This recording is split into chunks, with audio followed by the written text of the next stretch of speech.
Hello दोस्तों, स्वागत है आप सभी का हमारे चैनल हिंदी साहित्य साधना में। आज हम लोग सिक्का बदल गया कहानी को पढ़ने वाले हैं। कहानी को पढ़ने के साथ साथ हम लोग इसके महत्वपूर्ण बिंदु, पात्र और कथन को भी अंडरलाइन करते हुए चलेंगे और साथ ही साथ मैं आपको बताती चलूंगी किस तरीके के प्रश्न इस कहानी से पेपर में पूछे जाते हैं। तो चलिए वीडियो को स्टार्ट करते हैं। सिक्का बदल गया कहानी का प्रकाशन 1948 ईस्वी में हुआ था। इसकी रचनाकार है कृष्णा सोबती और इस कहानी का प्रकाशन प्रतीक पत्रिका में हुआ था। यह कहानी कृष्णा सोबती के बादलों के घेरे में कहानी संग्रह में संकलित है।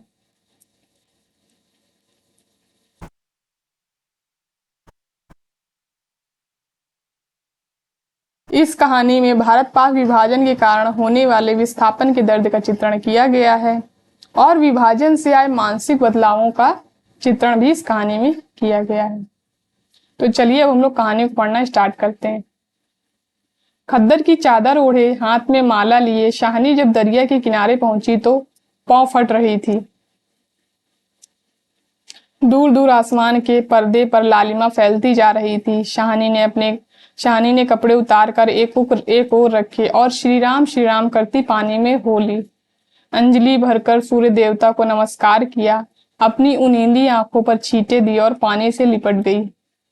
चानाब का पानी आज भी पहले सा ही सर्द था। यहाँ पे चानाब नदी का जिक्र किया गया है।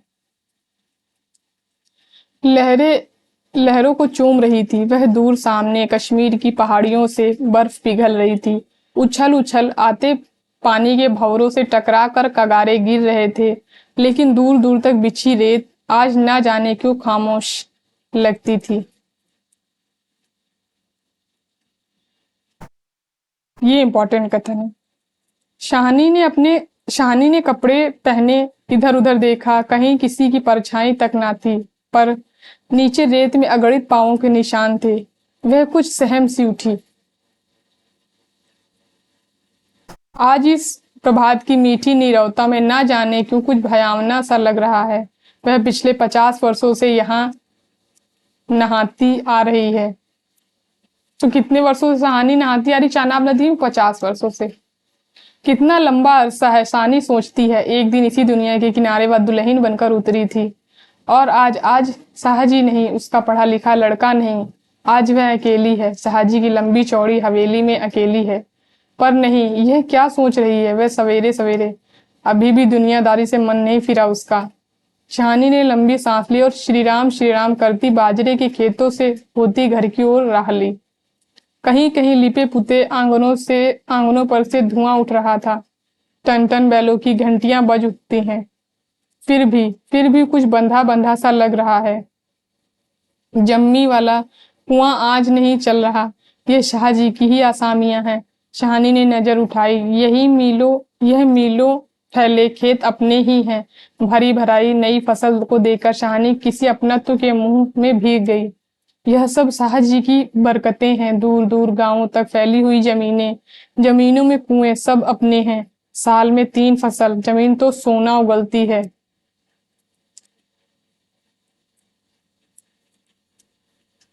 शाहनी कुएं की ओर बढ़ी, आवाज दी, शेरे शेरे, हसैना हसैना। शेरा शाहनी का स्वर पहचानता है। वह पहचानेगा? वह न पहचानेगा। अपनी माँ जैना के मरने के बाद शाहनी के पास ही पलकर बड़ा हुआ। तो शेरा की माँ का नाम जैना है। उसने पास पड़ा गड़ासा शटाले के ढेर के नीचे सरका दिया।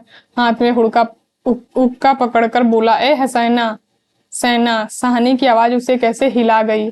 अभी तो वह सोच रहा था कि शाहनी उसकी ऊंची हवेली की अंधेरी कोठरी में पड़ी सोने चांदी की संदूकचियां उठाकर, कि तभी शेरे शेरे गुस्से से भर गया। किस पर निकाले अपना क्रोध? शाहनी पर। चीख कर बोला, ए मर गई, अब तैनू मौत दे। हसैना आटे वाली कनाली एक और रख जल्दी जल्दी बाहर निकल आई। ए आई, आह क्यों छावेले, सुबह सुबह तड़पना है। अब तक शाहनी नजदीक पहुंच चुकी थी, शेरे की तेजी सुन चुकी थी। प्यार से बोली, हसैना यह वक्त लड़ने का है।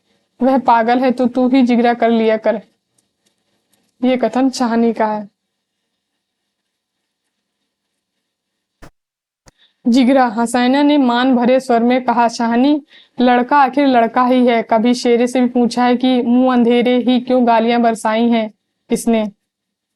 शाहनी ने लाड़ से हसैना की पीठ पर हाथ फेरा, हंसकर बोली, पगली, मुझे तो लड़के से प्यारी बहू प्यारी है शेरे। हाँ शाहनी, मालूम होता है रात को कुल्लूवाल के लोग आए थे यहाँ। शाहनी ने गंभीर स्वर में कहा।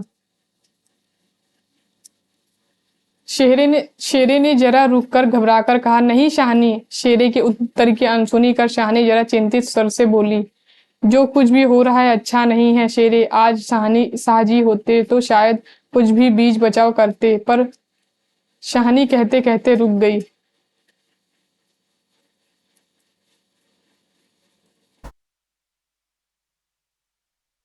आज क्या हो रहा है? शाहनी को लगा जैसे जी भर भर आ रहा है। शाहजी को बिछुड़े कई साल बीत गए, पर आज कुछ पिघल रहा है, शायद पिछली स्मृतियां। आंसुओं को रोकने के प्रयत्न में उसने हसैना की ओर देखा और हल्के से हंस पड़ी। और शेरा सोच रहा है, क्या कह रही है शाहनी आज? आज शाहनी क्या? कोई भी कुछ नहीं कह सकता। यह होके रहेगा, क्यों ना हो। हमारे ही भाई बंधुओं से सूद ले लेकर शाहजी सोने की बोरियां तोला करते थे। प्रतिहिंसा की आग शेरे की आंखों में उतर आई। गड़ासे की याद हो आई। शाहनी की ओर देखा। नहीं नहीं, शेरा इन पिछले दिनों में 30-40 कत्ल कर चुका है। पर वह ऐसा नीच नहीं। सामने बैठी शाहनी नहीं, शाहनी के हाथ उसकी आंखों में तैर गए। वह सर्दियों की रातें कभी कभी शाहजी की डांट खा के वह हवेली में पड़ा रहता था, और फिर लालटेन की रोशनी में वह देखता शाहनी के ममता भरे हाथ दूध का कटोरा हाथ थामे हुए। शेरे शेरे उठ, पी पी ले।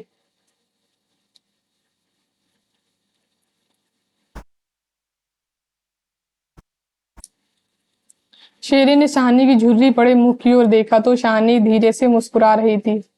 शेरा विचलित हो गया। आखिर आखिर शाहनी ने क्या बिगाड़ा है हमारा? शाहजी की बात शाहजी के साथ गई। पर शाहनी को जरूर बचाएगा। लेकिन कल रात वाला मशवरा, वह कैसे मान गया फिरोज की बात? सब कुछ ठीक हो जाएगा, सामान बांट लिया जाएगा। शाहनी, चलो तुम्हें घर तक छोड़ आऊं। शाहनी उठ खड़ी हुई। किसी गहरी सोच में चलती हुई शाहनी के पीछे पीछे मजबूत कदम उठाता शेरा चल रहा है। शंकित सा इधर उधर देखता जा रहा है। अपने साथियों की बातें उसके कानों में गूंज रही हैं। पर क्या होगा शाहनी को मारकर? शाहनी, हाँ शेरे। शेरा चाहता है कि सिर पर आने वाले खतरे की बात कुछ तो शाहनी को बता दे, मगर वह कैसे कहे? शाहनी।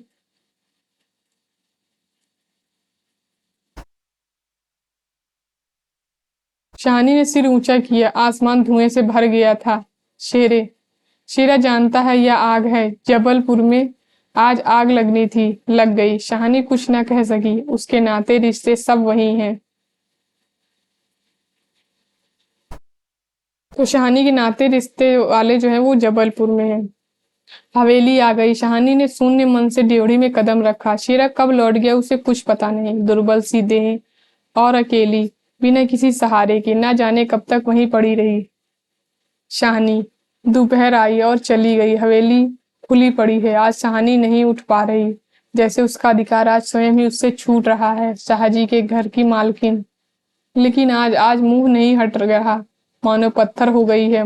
पड़े पड़े सांझ हो गई, पर उठने की बात फिर भी नहीं सोच पा रही। अचानक रसूली की आवाज सुनकर चौंक उठी। शाहनी, शाहनी सुनो, ट्रकें आती हैं लेने।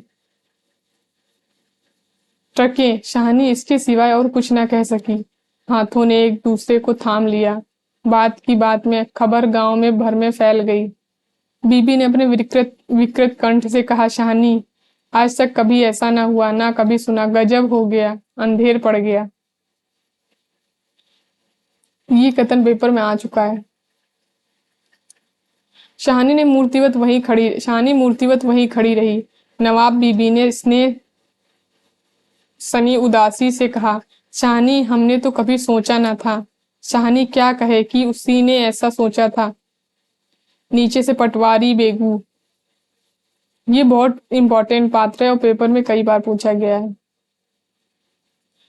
और जौलदार की बातचीत सुनाई दी। शाहनी समझी कि वक्त आन पहुंचा है। मशीन की तरह नीचे उतरी, पर ड्योढ़ी न लांग सकी। किसी गहरी, बहुत गहरी आवाज से पूछा, कौन कौन वहां? कौन नहीं है, आज वहां सारा गांव है जो उसके इशारे पर नाचता था। कभी उसकी असामियां हैं जिन्हें उसने अपने नाते रिश्तों से कभी कम नहीं समझा, लेकिन नहीं, आज उसका कोई नहीं। आज वह अकेली है। यह भीड़ की भीड़, उसमें पुल्लूवाल के जाट, वह क्या सुबह ही न समझ गई थी? बेगू पटवारी और मस्जिद के मुल्ला इस्माइल ने न जाने क्या सोचा, शहानी के निकट आ खड़े हुए। बेगू आज शहानी की और देख ही नहीं पा रहा है। धीरे से जला गला साफ करते हुए कहा, शहानी, रब रब नु यही मंजूर सी।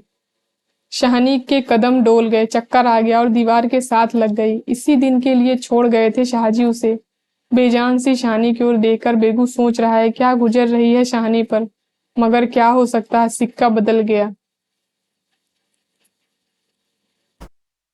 शहानी का घर से निकलना छोटी सी बात नहीं। गांव का गांव खड़ा है, हवेली के दरवाजे से लेकर उस दारे तक जिसे शाहजी ने अपने पुत्र की शादी में बनवाया था। तब से लेकर आज तक सब फैसले, सब मशवरे यही होते हैं। इसी हवेली को लूट लेने की बात भी यही सोची गई थी।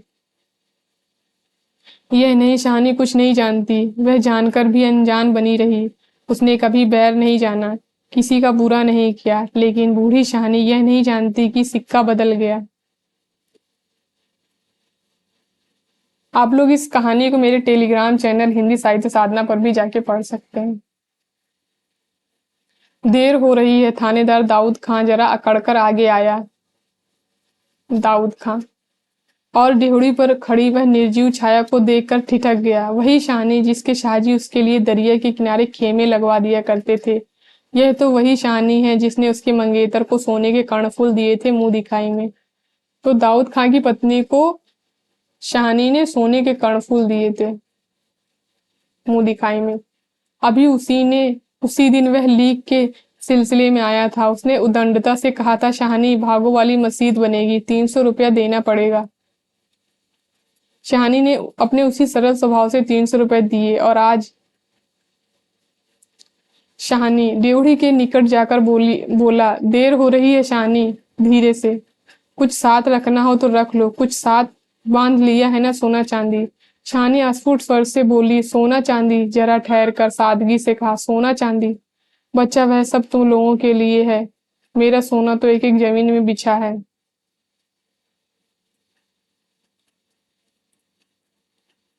दाऊद खान लज्जित सा हो गया। शहानी, तुम अकेली हो, अपने साथ कुछ होना जरूरी है, कुछ नकदी ही रख लो, वक्त का कुछ पता नहीं। वक्त? शहानी अपनी गीली आंखों से हंस पड़ी। दाऊद खां, इससे अच्छा वक्त देखने के लिए क्या मैं जिंदा रहूंगी? किसी गहरी वेदना और तिरस्कार से कह दिया शहानी ने। दाऊद खान निरुत्तर है, साहस कर बोला, शहानी, कुछ नकदी जरूरी है। नहीं बच्चा, मुझे इस घर से। शहानी का गला रुंध गया। नगदी प्यारी नहीं, यहाँ की नगदी यहीं रहेगी। शेरा आन खड़ा गुजरा की हो ना हो कुछ मार रहा है शहानी से। खां साहिब को देर हो रही है। शहानी चौंक पड़ी। देर? मेरे घर में मुझे देर? आंसुओं की भंवर ना जाने कहां से विद्रोह विद्रोह उमड़ पड़ा। मैं पुरखों की इस बड़े घर की रानी, और यहाँ मेरे ही अन्न पर पले हुए। नहीं, यह सब कुछ नहीं। ठीक है, देर हो रही है, पर नहीं। शहानी रोक रोक कर नहीं, शान से निकलेगी इस पुरखों के घर से। मान से लांघेगी यह देहरी जिस पर एक दिन वह रानी बनकर आ खड़ी हुई थी। अपने लड़खड़ाते कदमों को संभाल कर शहानी ने दुपट्टे से आंखें पोंछी और ड्योढ़ी से बाहर हो गई। बड़ी बूढ़ियां रो पड़ी। किसी की तुलना हो सकती थी इसके साथ? खुदा ने सब कुछ दिया था, मगर दिन बदले, वक्त बदले। शहानी ने दुपट्टे से सिर ढांप कर अपनी धुंधली आंखों से हवेली को अंतिम बार देखा। शाहजी के मरने के बाद भी जिस कुल की अमानत को उसने सहेज कर रखा, आज वह उसे धोखा दे गई। शहानी ने दोनों हाथ जोड़ लिए। यही अंतिम दर्शन था, यही अंतिम प्रणाम था। शहानी की आंखें फिर कभी इस ऊंची हवेली को ना देख पाएंगी। प्यार ने जोर मारा, सोचा एक बार फिर घूम फिर कर पूरा घर क्यों ना देख आई मैं। जी छोटा हो रहा है, पर जिनके सामने हमेशा बड़ी बनी रही उनके सामने वह छोटी ना होगी। इतना ठीक है, बस हो चुका। सिर झुकाया, ड्योढ़ी के आगे कुलवधू की आंखों से निकलकर कुछ बूंदें चू पड़ी। शहानी चल चल दी ऊंचा सा भवन पीछे खड़ा रह गया। दाऊद खां, शेरा, पटवारी, जौलदार और बड़े छोटे बड़े बच्चे, बूढ़े, मर्द और औरत सब पीछे पीछे। ट्रकें अब भर चुकी थी। शहानी अपने को खींच रही थी। गांव वालों के गलों में जैसे धुआं उठ रहा है। शेरे, खूनी शेरे का दिल टूट रहा है। दाऊद खान ने आगे बढ़कर ट्रक का दरवाजा खोला। शहानी बढ़ी। इस्माइल ने आगे बढ़कर भारी आवाज से कहा, शहानी कुछ कह जाओ। तुम्हारे मुंह से निकली आशीष झूठी नहीं हो सकती। और अपने साफे से आंखों का पानी पोंछ लिया। शहानी ने उठती हुई हिचकी को रोककर रूंधे गले से कहा, रब तुहानू सलामत रखे बच्चा, खुशियां बख्शे।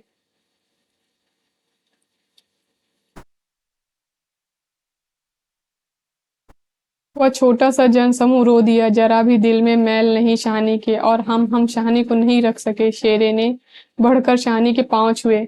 शहानी कोई कुछ नहीं कर सका। आज राज भी पलट गया। शहानी ने कांपता हुआ शेरे के सिर पर रखा और रुक कर कहा, तैनू भाग जगण चन्ना, ओ चांद तेरे भाग जगे। दाऊद खान ने हाथ का संकेत किया। कुछ बड़ी बूढ़ियां शहानी के गले लगी और ट्रक चल पड़ी।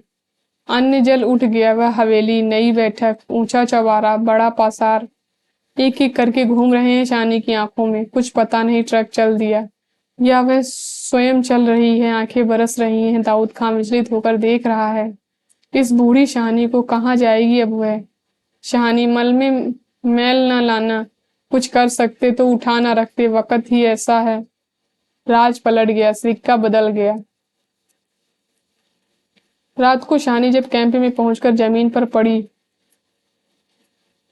तो लेटे लेटे आहत मन से सोचा, राज पलट गया। सिक्का क्या बदलेगा, वह तो मैं वहीं छोड़ आई। और शाहजी की शहानी की आंखें और भी गीली हो गईं।